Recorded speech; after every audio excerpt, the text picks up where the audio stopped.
सभी को आप अपने शुभ वचनों से आपके जो है वो लाभान्वित करें और आपके शुभ चरण यहां पड़े और हमारे क्षेत्र का भी बहुत भला हो। भाई साहब बहुत बहुत धन्यवाद।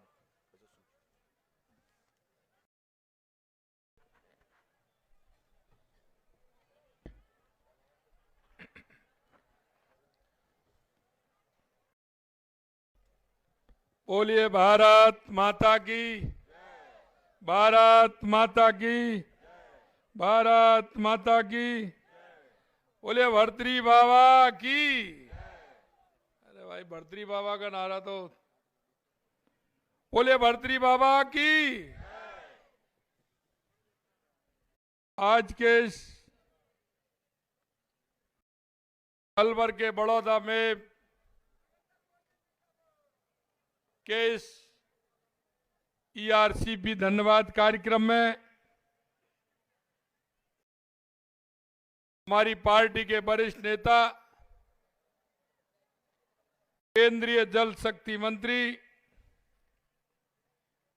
सम्माननीय गजेंद्र सिंह जी शेखावत साहब, मेरे मंत्रिमंडल में मेरे साथी पुष्कर से विधायक भाई सुरेश यादव जी, सुरेश रावत जी, मंत्रिमंडल में मेरे साथी भाई संजय शर्मा जी, तिजारा से विधायक और यहां से सांसद रहे भाई बाबा बालकनाथ जी,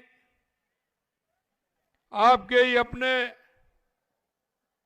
बैरोड से विधायक पूर्व मंत्री भाई जसवंत यादव जी, बानसूर से विधायक भाई देवी सिंह शेखावत साहब, कठुमठ से विधायक माननीय रमेश खींची जी, पूर्व मंत्री भाई हेम सिंह भड़ाना जी, पार्टी के वरिष्ठ नेता सामान्य ज्ञानदेव आहूजा जी, जिला अध्यक्ष भाई अशोक गुप्ता जी, उमेश सिंह जी, भाई रामेद यादव जी, मामन जी यादव जी, जय आहूजा जी, बनवारी सिंगल जी एवं मंच पर विराजमान पार्टी के सभी बड़े नेतागण, मेरे पूजा योग बुजुर्गों, नौजवान दोस्तों और इतनी बड़ी संख्या में आई मेरी माता और बहनों, आप सभी को मैं प्रणाम करता हूं, नमन करता हूं, वंदन करता हूं। मित्रों, मेरे से पूर्व वक्ताओं ने ERCP के बारे में आप सभी को बताया है। मैं कहना चाहता हूं कि भारतीय जनता पार्टी की जब जब सरकार आती है, कोई ना कोई हर क्षेत्र में अच्छा काम होता है। यही नहीं, हमारे देश के यशस्वी प्रधानमंत्री नरेंद्र मोदी जी जो कहते हैं वो करते हैं और करते हैं वो ही कहते हैं। मैं आपको इतना विश्वास दिलाना चाहता हूं कि ये योजना जो 2003 और 2004 में हमारे देश के यशस्वी पूर्व प्रधानमंत्री भारत रत्न माननीय अटल बिहारी वाजपेयी जी का सपना था कि नदियों से नदियों को जोड़ना है, और उस समय ये पूर्वी राजस्थान कैनाल की बात आई थी और नदियों से नदियों जोड़ने का काम माननीय अटल बिहारी वाजपेयी जी ने प्रारंभ किया था।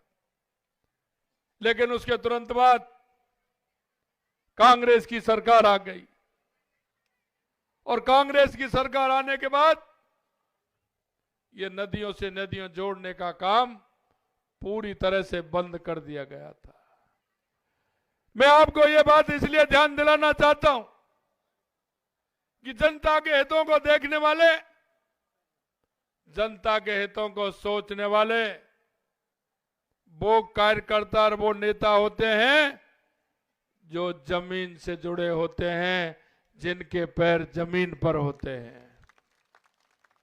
कांग्रेस ने हमेशा झूठे वायदे किए हैं, गरीबी हटाने का वायदा किया है, महिलाओं के उत्थान के लिए भी वायदा किया है, लेकिन मैं आपसे कहना चाहता हूं इस कांग्रेस की सरकार ने आज तक ऐसा कोई काम नहीं किया।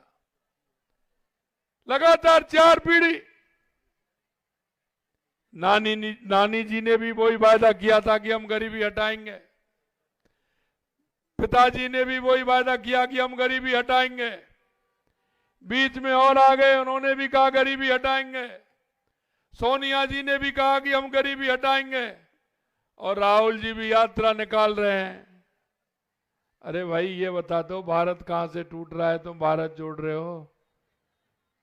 आपने भारत तोड़ने का काम किया आजादी से पहले। इस कांग्रेस ने हमेशा इस देश को बिखराव की राजनीति पर डाला था। आतंकवाद को शरण देने वाले ये कांग्रेस के लोग, इन्होंने देश में भ्रष्टाचार को बढ़ावा दिया, आतंकवाद को बढ़ावा देने का काम किया था। इन्होंने गरीबी के नाम पर जनता को ठगने का काम किया था।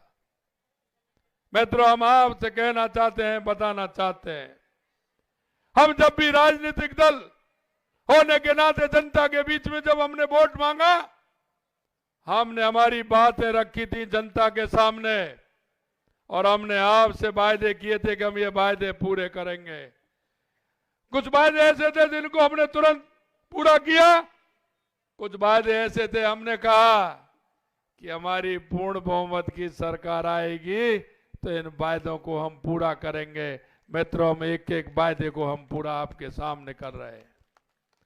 हमारी केंद्र की सरकार हो या किसी भी राज्य की सरकार हो, केंद्र में हमने कहा था कि धारा 370 हटाएंगे।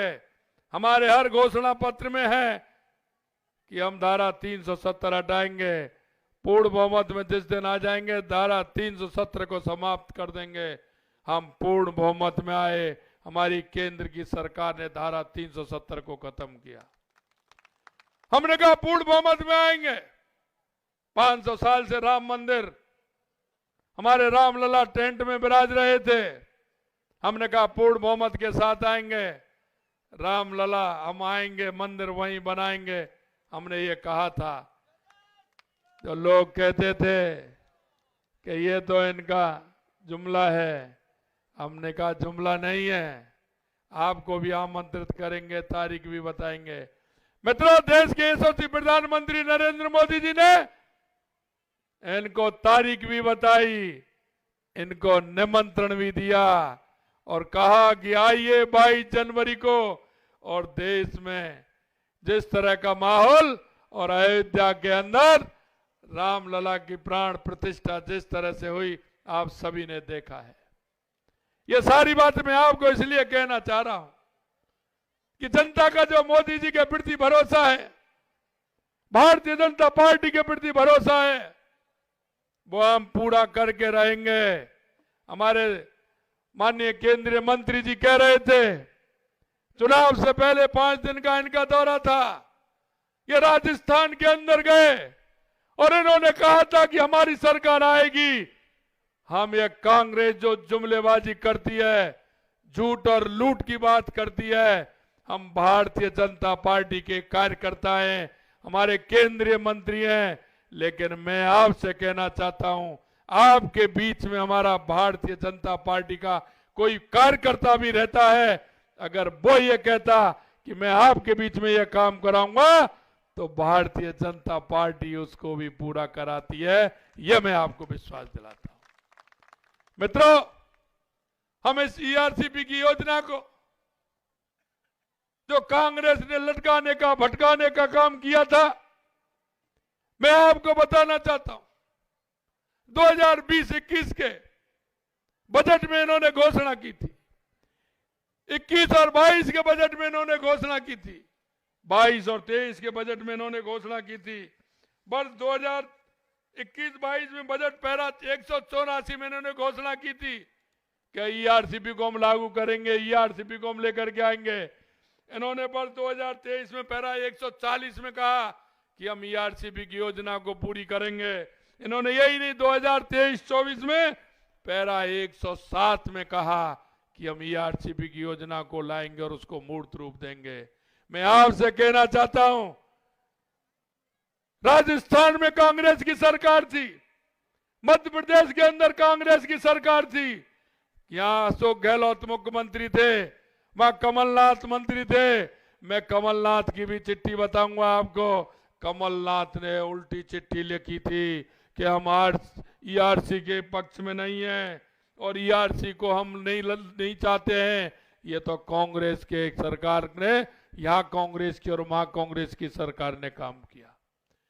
गहलोत साहब की कोई बात उन्होंने नहीं मानी। केंद्र से माननीय गजेंद्र सिंह जी ने बार बार रिमांड कराया, पत्र लिखे, उन्होंने अधिकारियों को भी नहीं आने दिया और गहलोत साहब यह वायदा कर रहे हैं कि हम ईआरसीपी पूरी करेंगे। अरे मित्र तो ऐसे होते हैं। अरे हमारी बीजेपी की सरकार राजस्थान के अंदर आई, मध्य प्रदेश के अंदर हमारी बीजेपी की सरकार आई। हमने कहा मध्य प्रदेश के हमारे मुख्यमंत्री मोहन यादव जी से कि हमारा ईआरसीपी का है, हमारे 13 जिले ईआरसीपी से जोड़ेंगे तो अच्छा रहेगा, पीने को पानी आएगा, खेत को पानी मिलेगा। अरे बड़े दिल वाले होते हैं कि भाई साहब चिंता मत करिए, आप और गजेंद्र जी जिस दिन बुलाएंगे उस दिन मैं आ जाऊंगा।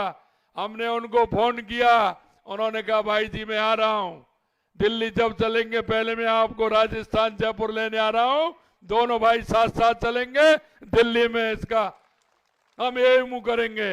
अरे लोग होते हैं तो ऐसे होते हैं।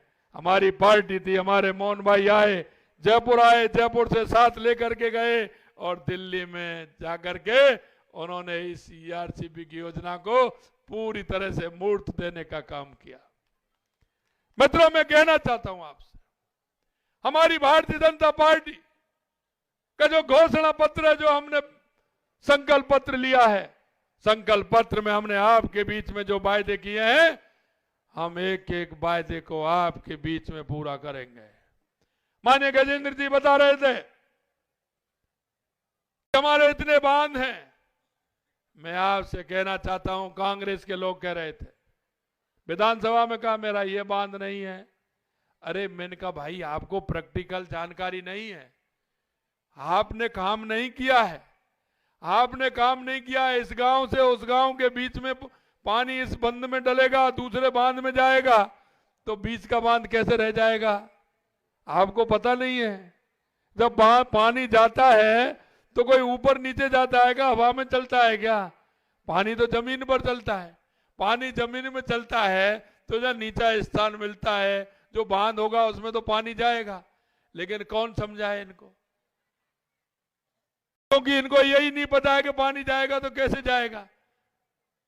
मैं आपको बताना चाहता हूं 126 बांध हमने लिए हैं, लेकिन किसी भी गांव का कोई बांध होगा, कोई भी खाली नजर नहीं आएगा, पानी आएगा, हर एक बांध भरेगा, यह मैं आपको विश्वास दिलाता हूं।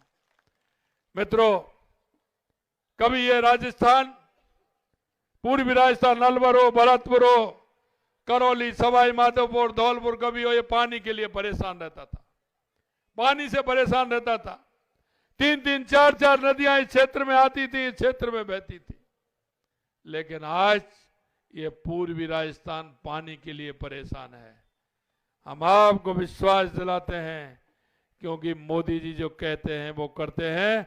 माननीय यशस्वी प्रधानमंत्री नरेंद्र मोदी जी के नेतृत्व में हमने ये भी कहा है कि जिस योजना का माननीय मोदी जी शिलान्यास करते हैं, उसका उद्घाटन भी वो ही करते हैं, समय पर करते हैं, यही उनका काम है।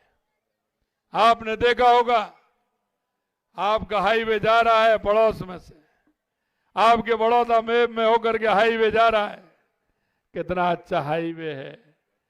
दिल्ली जाने के लिए कितनी परेशानी होती थी, वहां जाते थे, टनल में होकर निकलते थे, जाम लग जाता था। अब आराम से 1.5 घंटे में, यहां से अलवर से 1.5 घंटे में दिल्ली पहुंच जाते हैं। मैं आपसे कहना चाहता हूं मित्रों कि हमारी ये ईआरसीपी की योजना हमारे किसानों के लिए, और हमारी इतनी बड़ी संख्या में हमारी माता बहनें आई हैं। मैं सबसे बड़ी दिक्कत तो पानी के लिए माता बहनों को होती है। देश के यशस्वी प्रधानमंत्री नरेंद्र मोदी जी ने हमारी माता बहनों के लिए जो काम किया है आज तक किसी ने नहीं किया। 2014 के बाद अगर घर घर में माता बहनों का खाता खुलवाने का काम किया तो देश के यशस्वी प्रधानमंत्री नरेंद्र मोदी जी ने किया। अगर घर घर में माता बहनों की समस्या देखते हुए अगर शौचालय बनवाने का काम किया तो देश के यशस्वी प्रधानमंत्री नरेंद्र मोदी जी ने किया। हमारी माता बहनें बारिश के समय में परेशान होती थी, खाना बनाने में दिक्कत आती थी, अगर उज्ज्वला गैस से घर घर गैस कनेक्शन देने का काम किया तो देश के यशस्वी प्रधानमंत्री नरेंद्र मोदी जी ने किया।